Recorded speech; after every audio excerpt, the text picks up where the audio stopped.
আলহামদুলিল্লাহ, রবার ধরা শুক্রিয়া। আজকে বুধবার, আজকে তারাবি নামাজ পড়বো, আজকে রাত্রে সেহরি খাবো। সবার জন্য শুভকামনা রইল আজকের দিনের জন্য।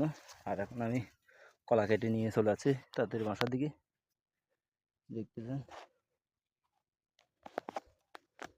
এই যে কলাটা কেটে রওনা দিলাম আমি বাসার দিকে। আজকে কাজ করবো না, আজকে কলা নিয়ে বাড়িতে চলে যাচ্ছি সারাদিনের জন্য। আজকে প্রথম তারাবি নামাজ অনুষ্ঠিত হবে আজকে।